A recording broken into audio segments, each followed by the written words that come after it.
Thank you, thank you, thank you, thank you, thank you, धन्यवाद। धन्यवाद करते हुए प्रभु आपके पास आते हैं, क्योंकि आपके वचन में लिखा है कि धन्यवाद करते हुए उसके आंगनों में प्रवेश करो। हम प्रभु धन्यवाद के साथ आपकी उपस्थिति में आते हैं, क्योंकि आपकी उपस्थिति में आनंद की भरपूरी है और आपकी सामर्थ्य अद्भुत कार्य करती है। और हम जितना भी, हम में से कोई व्यक्ति जो आपकी उपस्थिति में आता है, कितना भी वो समस्याओं से भरा हो, टेंशन से भरा हो, जब हम आपकी उपस्थिति में आते हैं तो हमें सब चीजों से छुटकारा मिलता है, हमारे मन में शांति और आनंद होता है। और हम जब यहाँ से जाते हैं तो आपकी प्रसन्नता, आपकी ओर से हमें प्रसन्नता जो हमारे हृदय में स्थापित होती है, हम उसके साथ जाते हैं। इसलिए प्रभु आपकी उपस्थिति में आना आनंद की बात है। धन्यवाद करते हैं प्रभु आपके पवित्र वचनों के लिए, जिन्हें प्राप्त करने के लिए हम लोग एकत्रित होते हैं, ताकि हम सबका जीवन आपकी इच्छा और योजना के अनुसार वो बने जो आप हमें बना रहे हैं और आपका नाम लेना पाए। धन्यवाद के साथ इस प्रार्थना को प्रभु यीशु मसीह के पवित्र नाम से मांगते हैं, आमीन। Praise the Lord. परमेश्वर का धन्यवाद करते हैं, क्योंकि वो महान अनुग्रहकारी और दयालु परमेश्वर है। आज हम लोग, जैसा कि कल हमने बेथेल के विषय में थोड़ा सा जाना था, क्योंकि मुख्य विषय था कि जब एलिया को एलीशा फॉलो कर रहा था तो वो उसको फॉलो करते हुए बेथेल की ओर दोनों गए। और बेथेल को बताया जाता है कि बेथेल संसार को दिखाता है। तो ये आवश्यक हो जाता है, क्योंकि बेथेल का अर्थ हम लोगों को बताया जाता है परमेश्वर का भवन, हाउस ऑफ गॉड, परमेश्वर का घर। तो आज हम लोग बेथेल को थोड़ा सा अध्ययन करेंगे और बाइबल में बेथेल का क्या महत्व है, इस पर हम मनन करेंगे और अध्ययन करेंगे। बेथेल नाम के 2 शहर बाइबल में आते हैं। आपको कभी नहीं पता चलेगा। मेरी इतनी उम्र हो गई थी, मुझे नहीं पता था। बेथेल नाम के 2 शहर बाइबल में आते हैं। कम महत्व के बेथेल नेगेव में एक गांव का उल्लेख उन स्थानों में से एक के रूप में किया गया है जहां दाऊद ने अपने दोस्तों यहूदा के बुजुर्गों को लूट का सामान भेजा था। पहला सैमुएल उसका 30 अध्याय और उसका 26 और 27 पद पढ़ेंगे। पहला सैमुएल 30 अध्याय और उसका 26 और 27 पद।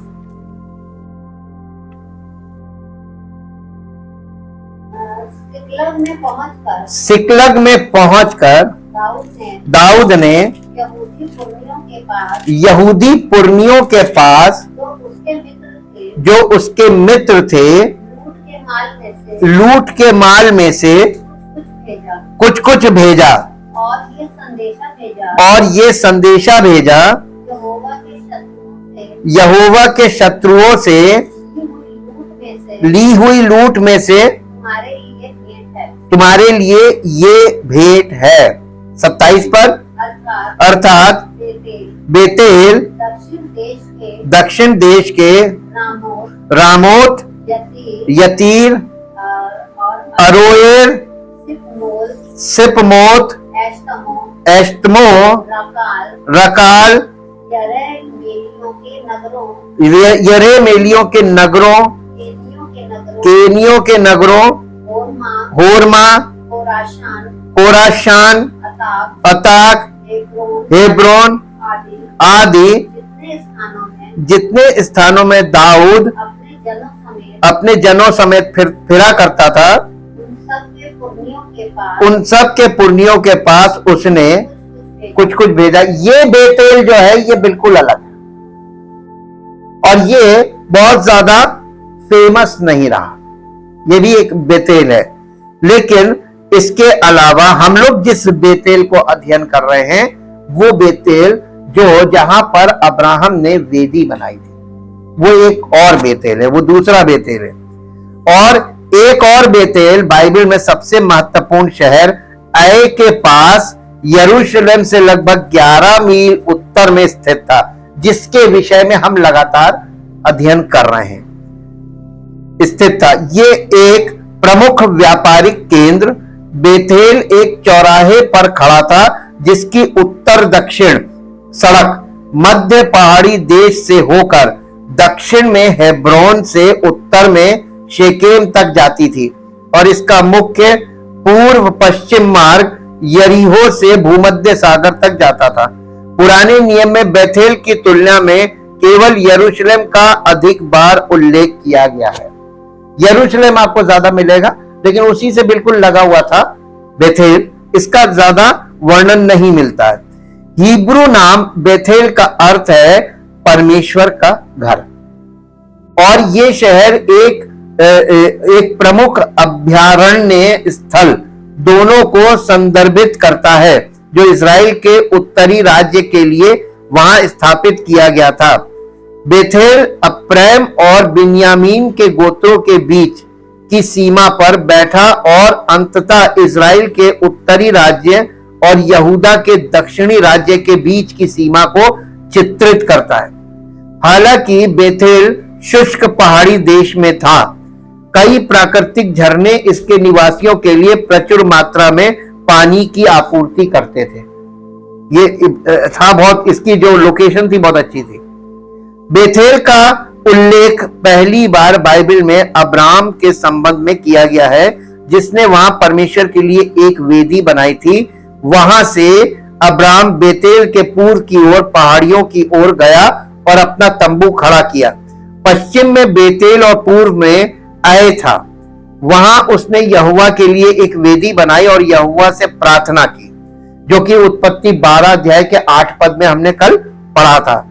मिस्र का दौरा करने के बाद इब्राहिम बेथेल लौट आया और परमेश्वर को बलिदान चढ़ाया, जो हम लोगों ने कल उत्पत्ति 13 अध्याय का 3 और 4 पद में पढ़ा था। मूल रूप से लूज नाम दिया गया है। ये बेथेल जो था, इसका एक्चुअल नेम था लूज। लूज को बेथेल बोला गया। उत्पत्ति 28 अध्याय उसका 19 पद पढ़ दीजिए। उत्पत्ति 28 अध्याय और उसका 19 पद। उसने उस स्थान का नाम बेतेल रखा, पर उस नगर का नाम पहले लूज था। अब्राहम ने उसका नाम बेथेल रखा, फिर अब्राहम के पोते ने याकूब ने उसका नाम बेथेल रखा, और वो लूज नाम था उस जगह का। और फिर इसके बाद न्यायियों की पुस्तक उसका पहला अध्याय और उसका 23 पद पढ़िए। न्यायियों की पुस्तक और उसका पहला अध्याय और उसका 23 पद। और यूसुफ के घराने ने बेतेल का भेद लेने को लोग भेजे, और उस नगर का नाम पूर्व काल में लूज था। ये जो बेथेल बड़ा फेमस हुआ, बेथेल नाम बाइबल में, इसका पहले नाम लूज था। इसको परमेश्वर के लिए जो वेदी बनाई अब्राहम और उसके पोते ने, इससे ये जगह बहुत महत्वपूर्ण हो गई और इसका महत्व बहुत ज्यादा हो गया, और इसका नाम लूज था। कुल पिता अब्राहम द्वारा वहां एक उल्लेखनीय, कुल पिता याकूब द्वारा वहां एक उल्लेखनीय स्वप्न का अनुभव करने के बाद याकूब द्वारा शहर का नाम बेथेल रखा गया। यानी जहां उसके दादा ने वेदी बनाई थी, वहीं पर उसने वेदी बाद में बनाई, पहले वहां पर उसको स्वप्न दिखा उसी जगह पर, और वो जगह थी बेथेल, और शहर का नाम बेथेल रखा गया। अपने भाई एसाव से बचने के लिए बेरशेबा से हारान की यात्रा करते समय याकूब लूज जगह, जो जगह का नाम है लूज, वहां पे रात बिताने के लिए रुका। जब वो सो रहा था, उसने एक सीढ़ी का सपना देखा, जो पृथ्वी से स्वर्ग तक फैली हुई थी। जैसे परमेश्वर शीर्ष पर खड़ा था, परमेश्वर के स्वर्गदूत सीढ़ी से ऊपर और नीचे चढ़ रहे और उतर रहे थे। उत्पत्ति 28 अध्याय का 10 से 13 पद में इसका वर्णन है, पढ़ दीजिए। उत्पत्ति 28 अध्याय का 10, 11, 12, 13। याकूब बेशरबा से निकलकर हारान की ओर चला, और उसने किसी स्थान में पहुंचकर बिताने का विचार किया, रात वहीं बिताने का विचार किया, क्योंकि सूर्य अस्त हो गया था। इसलिए उसने उस स्थान के पत्थरों में से एक पत्थर ले अपना तकिया बनाकर रखा और उसी स्थान में सो गया। तब उसने स्वप्न में क्या देखा कि एक सीढ़ी पृथ्वी पर खड़ी है और जिसका सिरा स्वर्ग तक पहुंचा है और परमेश्वर के दूत उस पर चढ़ते उतरते हैं और यहोवा उसके ऊपर खड़ा होकर कहता है, मैं यहोवा तेरे दादा अब्राहम का परमेश्वर और तेरे पिता इजहाक का भी परमेश्वर हूँ। जिस भूमि पर तू लेटा है उसे मैं तुझको और तेरे वंश को दूंगा और तेरा वंश भूमि की धूलि के किनकों के समान बहुत होगा और पश्चिम पूरब उत्तर दक्षिण चारों ओर फैलता जाएगा और तेरे वंश के द्वारा पृथ्वी के सारे कुल आशीष पाएंगे। जी, उसने बोला कि ये और कोई जगह नहीं, ये जगह बड़ी अद्भुत है और ये और कुछ नहीं, ये परमेश्वर का भवन होगा। पत्थर रखा और उसका अभिषेक करके कहा कि ये परमेश्वर का भवन है बेतेल। प्रभु ने बात की और स्वयं को याकूब के समक्ष उसके पूर्वजों के परमेश्वर के रूप में प्रकट किया। जब याकूब जागा तो उसने घोषणा की, ये जगह कितनी अद्भुत है, ये कोई और नहीं बल्कि परमेश्वर का घर है, ये स्वर्ग का द्वार है। उत्पत्ति 28 अध्याय का 17 पद पढ़ दीजिए। और भय खाकर उसने कहा, ये स्थान क्या ही भयानक है, ये तो परमेश्वर के भवन को छोड़ और कुछ नहीं हो सकता, वरन ये स्वर्ग का फाटक ही होगा। तब याकूब ने एक पवित्र स्तंभ स्थापित किया, उस स्थान का नाम बेथेल रखा, जो आपको 18 और 19 पद में आगे मिलता है। भोर को याकूब उठा और अपने तकिए का पत्थर लेकर उसका खंभा खड़ा किया और उसके सिर पर तेल डाल दिया। उसने उस स्थान का नाम बेथेल रखा और उस नगर का नाम पहले लूज था और उस स्थान को परमेश्वर की आराधना करने के स्थान के रूप में पवित्र किया गया। 21 पद पढ़ दीजिए इसी का, 28 का 21। और मैं अपने पिता के घर में कुशल क्षेम से लौट आऊं तो यहोवा मेरा परमेश्वर ठहरेगा। ये मन्नत मान रहा था। और ये पत्थर जिसका मैंने खंबा खड़ा किया है परमेश्वर का भवन ठहरेगा। मन्नत मान रहा है कि जब मैं लौटकर अपने पिता के घर में आऊंगा, ये अपने पिता के घर से भाग रहा है। और अब इसमें थोड़ा और आगे बढ़ते, कई वर्षों के बाद याकूब बेथेल लौट आया। उसने वहां परमेश्वर के लिए एक वेदी बनाई और उस स्थान का नाम एल बेथेल रखा, जिसका अर्थ है बेथेल का परमेश्वर। बेथेल इजराइल के मुख्य पूजा केंद्रों में से एक रहा। वाचा का संदूक कुछ समय के लिए बेथेल में रखा गया था और लोग अक्सर मुसीबत के समय परमेश्वर की तलाश में वहां जाते थे। हाउस ऑफ गॉड एक ऐसी जगह है जहां लोग जब परेशानी में होते हैं, कोई दिक्कत होती है, तो वो परमेश्वर के भवन में आते हैं। ये इस बात को वहां पर हमको देखने को मिलता है। न्यायों की पुस्तक 20 अध्याय, न्यायों की पुस्तक उसका 20 अध्याय उसका 18 पद से पढ़िए। 20 अध्याय 18 पद से,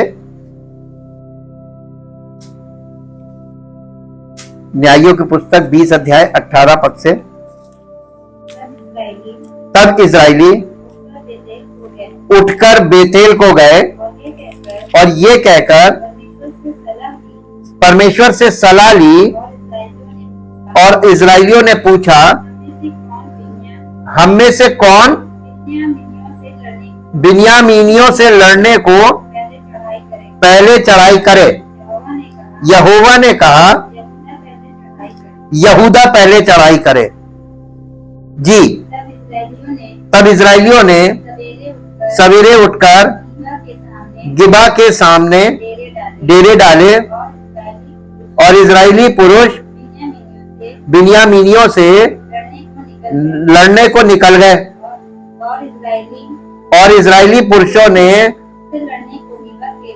उससे लड़ने को गिबा के विरुद्ध पांति बांधी। तब बिन्यामीनियों ने गिबा से निकल उसी दिन 22,000 इजरायली पुरुषों को मार के मिट्टी में मिला दिया। तो भी इजरायली पुरुषों ने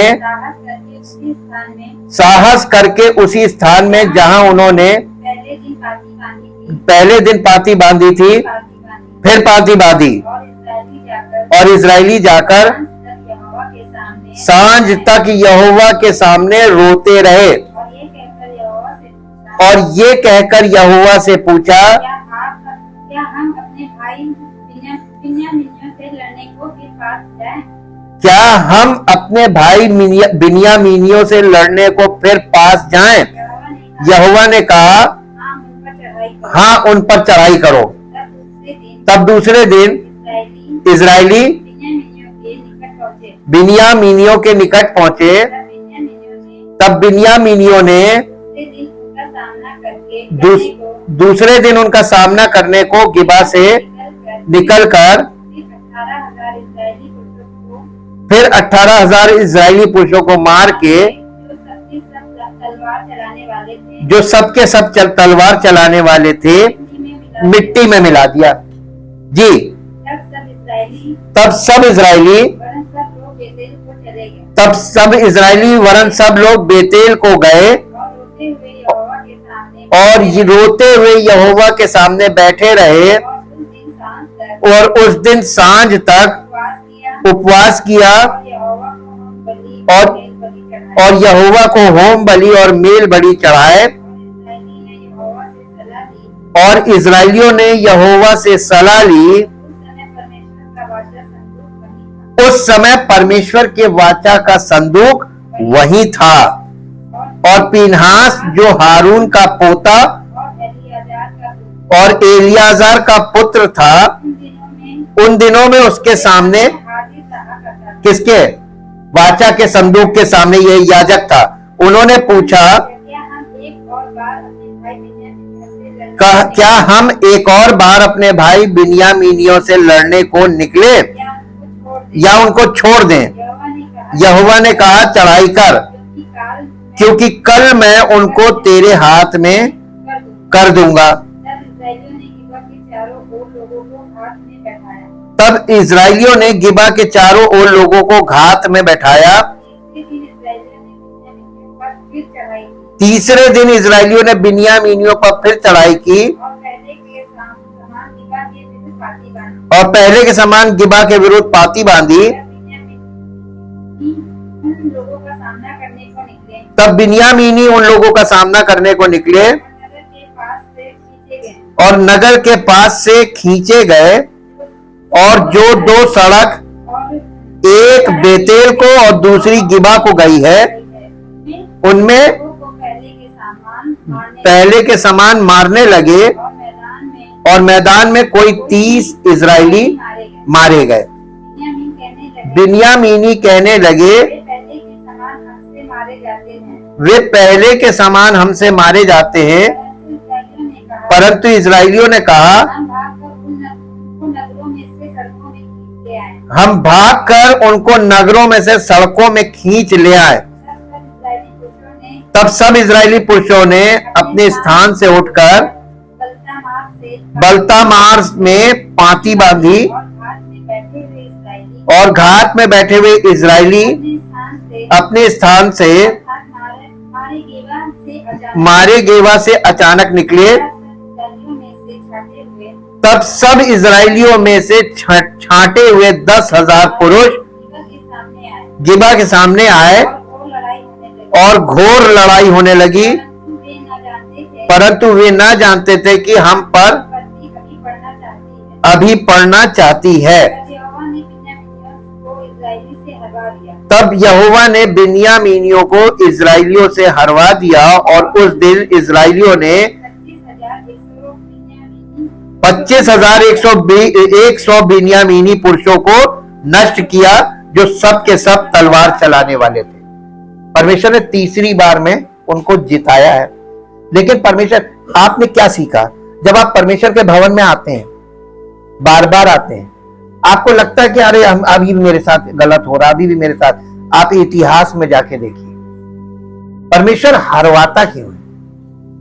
आपको हार जब मिलती है, जब आपके साथ गलत होता है, तब आप सोचते हैं, तब आप परमेश्वर के सामने समर्पण करते हैं, और जब आप टोटल समर्पण करते हैं, तब परमेश्वर आपकी ओर से एक बार में विजयी कर देता है।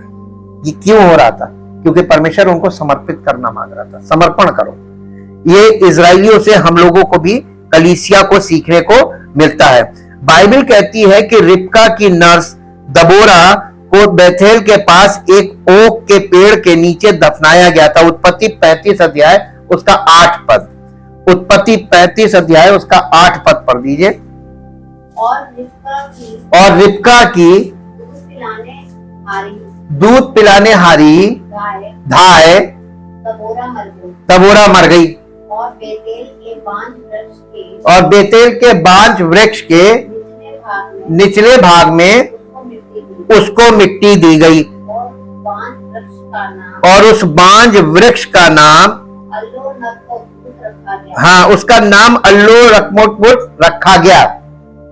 ये वो बहुत फेमस जगह थी ये। और ये देखिए, शुरू से एक पॉइंट चला आ रहा है, और ये पॉइंट यहां पर आकर कैसे इसकी ये जगह फेमस हो रही है, और ये फेमस होती है। और इजराइल के जो न्यायी थे, इजराइल के न्यायी दबोरा ने, वो न्याय थी, दबोरा जो थी वो इजराइल की न्यायाधीश थी, यानी न्यायी थी। और उसने रामा और बेथेल के बीच एक जगह पर अदालत लगाई थी। ये न्यायियों की पुस्तक 4 अध्याय उसका 5 पद पढ़ दीजिए। न्यायियों की पुस्तक 4 अध्याय उसका 5 पद। बेथेल के जी, वो अप्रेम के पहाड़ी देश में रामा और बेतेल के बीच में दबोरा के खजूर के तले बैठा करती थी। और वहां पर वो जी, और इजराइली उसके पास न्याय के लिए जाया करते थे। ये न्याय के लिए ये जगह फेमस थी, क्योंकि परमेश्वर की उपस्थिति वहां पर थी। और नहीं, विभाजित राज्यों के समय इजराइल के राजा यारोबाम ने उत्तरी राज्य के लिए 2 मंदिरों की स्थापना की, एक बेथेल में और दूसरा दान में। इन मंदिरों में उसने सोने के बछड़े स्थापित किए। ये एक बेथेल में उसने मंदिर बनाया और एक दान में। ये दोनों जगह का नाम है, दान जगह का नाम है, बेथेल की जगह। और ये यारोबाम जो है ना, इसके बारे में बहुत पहले आपको याद होगा, हमने बताया था यारोबाम के घराने का घातक पाप। इसने क्या किया था? ये कोई भी व्यक्ति आता था, उसको याजक बना देता था, और उसका संस्कार करके उसको कहता जाओ तुम याजक। वो इसके पास पैसा लेकर आते थे और इनको ट्रेनिंग देता था, और ट्रेनिंग देके उनका अभिषेक करता था, कहता जाओ अब से तुम याजक। परमेश्वर इस विधि को पसंद नहीं करता है। आज कलीसियाओं में ये बहुत चल रहा है। क्या चल रहा मालूम? कोई भी जाकर बाइबल कॉलेज में ट्रेनिंग ले ले, और ट्रेनिंग लेके उसको वहां पे ऑर्डिनेशन दिया जाता है, और जाइए आप सेवा करिए। इतिहास में जब जाते हैं तो कुछ चीजें जो आज गलत चल रही हैं, प्रिंसिपली गलत चल रही हैं, वो यहाँ पर हमको देखने और समझने को मिलती है। और इसने ये काम किया था, और वो 2 मंदिर बनाए थे, और दोनों में सोने के 2 बछड़े बनाए। एक बछड़ा बेथेल के मंदिर में और एक बछड़ा दान के मंदिर में रखा। इन मंदिरों में उसने ये किया था। पहला राजा 12 अध्याय उसका 26 पद से 33 पद तक पढ़ दीजिए। पहला राजा 12 अध्याय 26 पद से 33 पद तक। जी, पहला राजा। तब यारोबाम सोचने लगा अब राज्य दाऊद के घराने का हो जाएगा। यदि प्रजा के लोग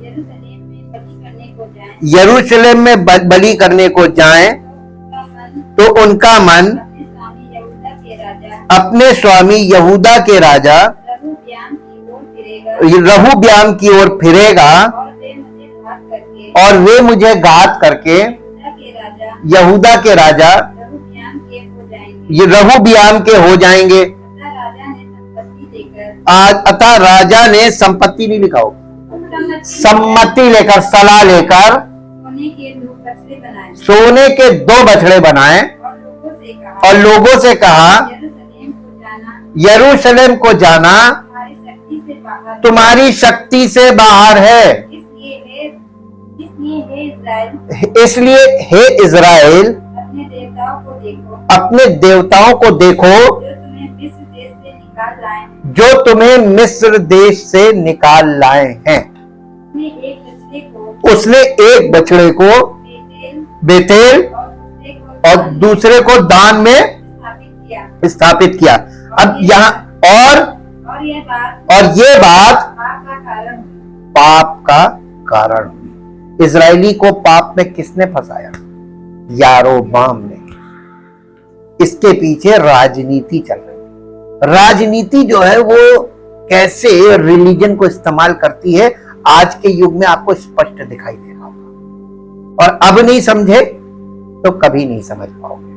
ये बाइबल में भी इसका जिक्र है, इतिहास में, ये राजाओं की पुस्तक है, और वो ये चाहता था कि दूसरे राजा के राज्य में ये लोग चले जाएंगे और मेरे हाथ में ये लोग, जब लोग नहीं होंगे तो वो राजा किस बात का।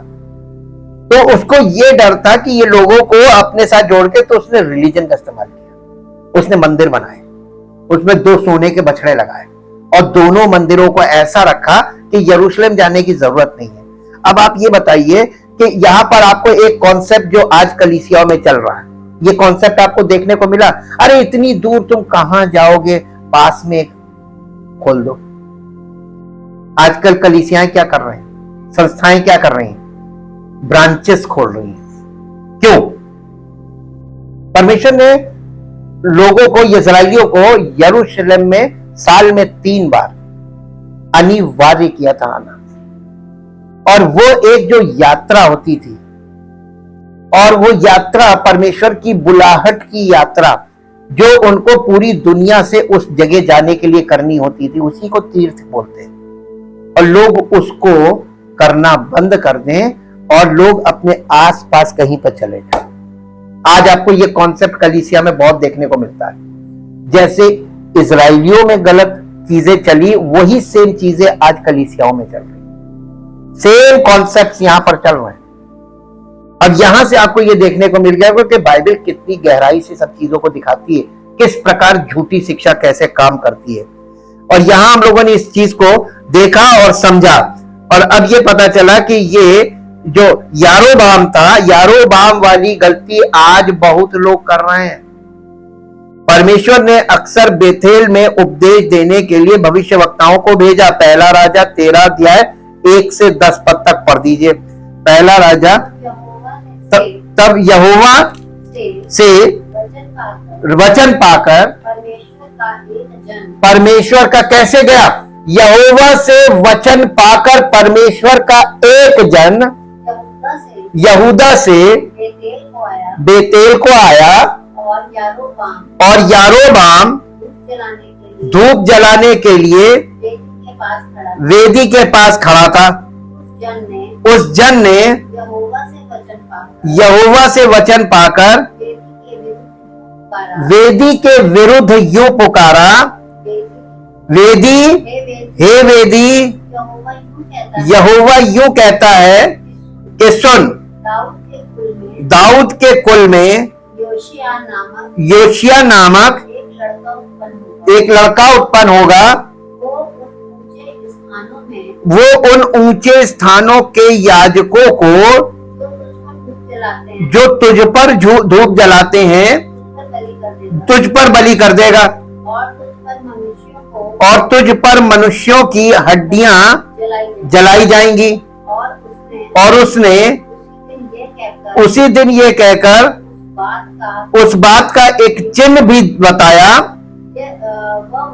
वो ये वचन जो यहोवा ने कहा है, इसका चिन्ह ये है कि ये वेदी फट जाएगी और इस पर की राख गिर जाएगी। तब ऐसा हुआ कि परमेश्वर के जन का ये वचन सुनकर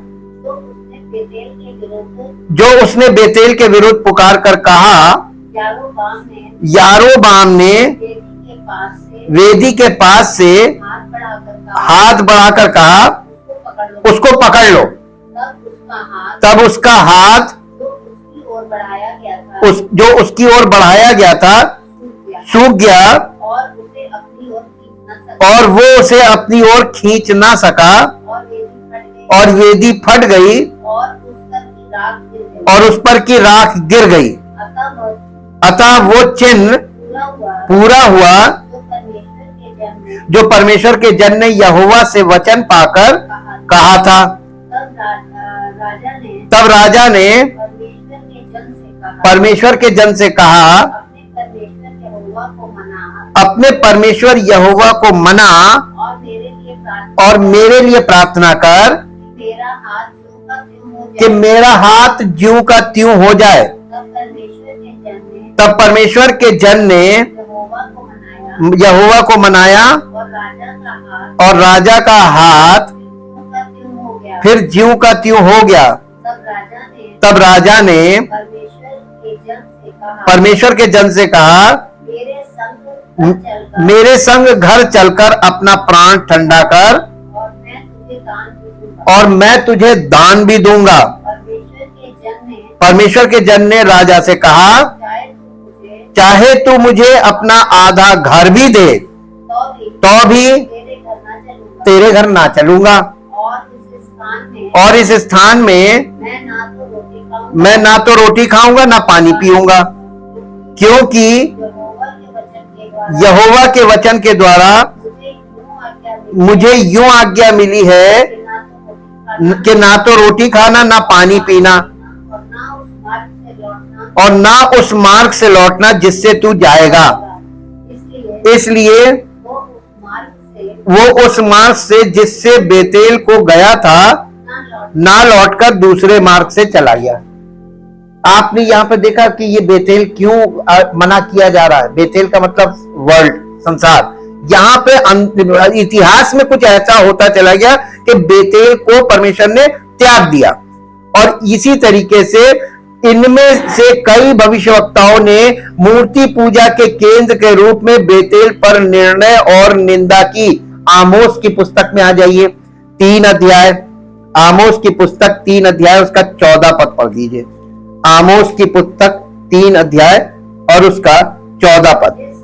जिस समय मैं इज़राइल को उसके अपराधों का दंड दूंगा, उसी समय मैं बेतेल की वेदियों को भी दंड दूंगा और वेदी के सींग टूटकर भूमि पर गिर पड़ेंगे। बस ये देखिए, यहाँ पर परमेश्वर इसको पनिश करने के लिए बोल रहा है। इसके बाद 5 अध्याय में आइए और इसका 5 और 6 पद पढ़िए। आमोस के 5 अध्याय में और इसका 5 और 6 पद।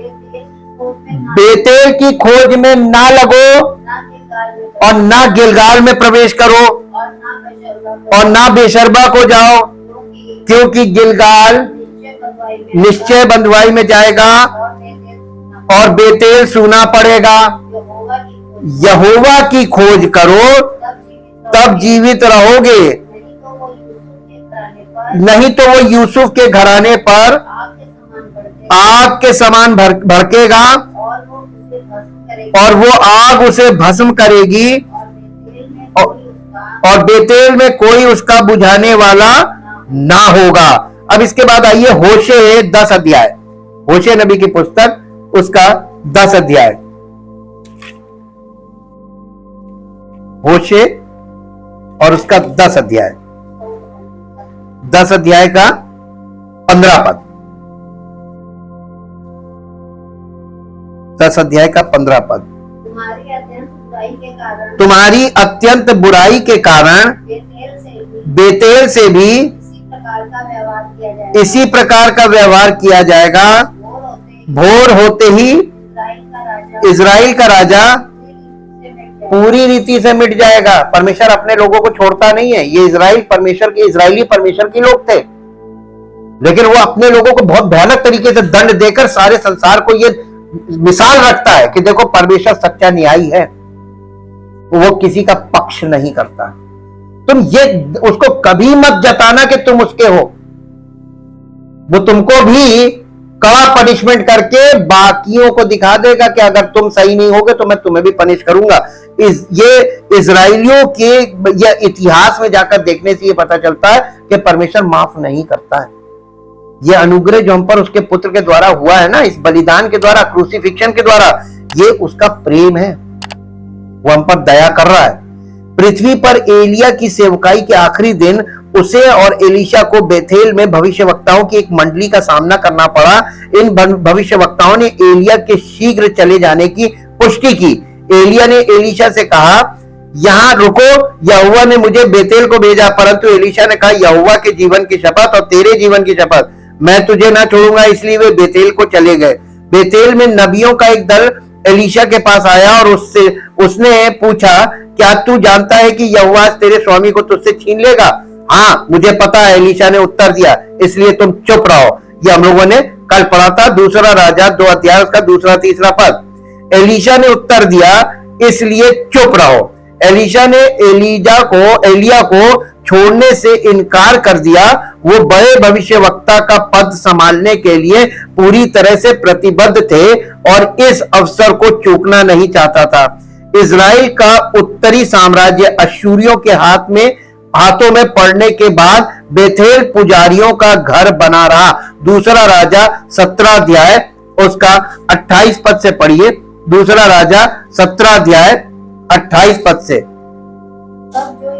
तब जो याजक शोमरोन से निकाले गए थे उनमें से एक जाकर बेतेल में रहने लगा और उनको सिखाने लगा कि यहोवा का भय किस रीति से मानना चाहिए। तो भी हर एक जाति के लोगों ने अपने अपने निज देवता बनाकर अपने अपने बसाए हुए नगर में उन ऊंचे स्थानों के भवनों में रखा जो शोमरोन वासियों ने बनाए थे। बेबीलोन के मनुष्यों ने सुक्कोत तबनोत को, कूत के मनुष्यों ने नेरगल को, हामात के मनुष्यों ने अशीमक, यानी सारी वो है। इसके और आगे बढ़ जाइए, इसका चैप्टर वर्स 40 पढ़िए, 40-41। तो भी उन्होंने ना माना, परंतु वे अपनी पुरानी रीति के अनुसार करते रहे। अतः वे जातियां यहोवा का भय मानती तो थी, परंतु अपनी खुदी हुई मूर्तों की। देखिए, आज बताइए मसीहत में क्या चल रहा है। अब पता चला, सबने इसको बेथेल बना रखा है और भविष्यवक्ता के द्वारा परमेश्वर कहता बेथेल को मत जाना। आज लोगों ने house of God, house of God, house of God, name fame money के लिए क्या चल रहा, हाउस ऑफ गॉड। और कैसे किस तरीके से ये मसीह की निंदा का काम हो रहा है, मसीह के विरुद्ध काम हो रहा है, पवित्र आत्मा के विरुद्ध काम हो रहा है। और ये समझने वाला विषय है। 7वीं शताब्दी ईसा पूर्व में यहूदा के राजा योशिया ने अपने धार्मिक सुधारों के तहत बेथेल के ऊंचे स्थानों को नष्ट कर दिया था। दूसरा राजा 23 अध्याय का 4 पद पढ़िए। दूसरा राजा 23 अध्याय। तब राजा ने हिलिकिया महायाजक और उसके नीचे के याजकों और द्वारपालों को आज्ञा दी कि जितने पात्र बाल और अशेरा और आकाश के सारे गणों के लिए बने हैं उन सबों को यहोवा के मंदिर में से निकाल ले आओ। तब उसने उनको यरूशलेम के बाहर किद्रोन के खेतों में फूंक कर उसकी राख बेतेल को पहुंचा दी, क्योंकि बेतेल में ये सब चल रहा था। और इसके साथ एक पद और पढ़िए, 13 अध्याय, दूसरा राजा 13 अध्याय का 19 पद। दूसरा राजा 13 अध्याय का 19 पद जी। दूसरा राजा 13 अध्याय 19 पद। इसलिए परमेश्वर के जन ने उस पर क्रोधित होकर कहा, ये तो 5000 बार 5-6 बार नहीं, ये फिर से पढ़िए, सब गड़बड़ हो गया, बीच में गलती करके फिर वो उसको सही नहीं हुआ। इससे परमेश्वर के जन ने उस पर क्रोधित होकर कहा, तुझे तो 5-6 बार मारना चाहिए था। ऐसा करने से हारान को यहाँ तक मारता कि उनका अंत कर डालता। परंतु अब तो उनने 3 ही बार मारेगा। तब एलीशा मर गया और उसे मिट्टी दी गई। बस अब यहाँ पर देखिए, इसके बाद ये बताया जा रहा है, ये बेतेल में, अतएव एज्रा के समय तक बेथेल शहर को जला दिया गया और एक छोटे से गांव में बदल दिया गया। एज्रा की पुस्तक 2 अध्याय और उसका 28 पद। एज्रा की पुस्तक 2 अध्याय और उसका 28 पद। एज्रा 2 अध्याय 28 पद। बेतेल और ऐ के मनुष्य 223, नबो के लोग 52, हाँ मकबीस की संतान 156। ये देखिए काउंटिंग बताई जा रही है।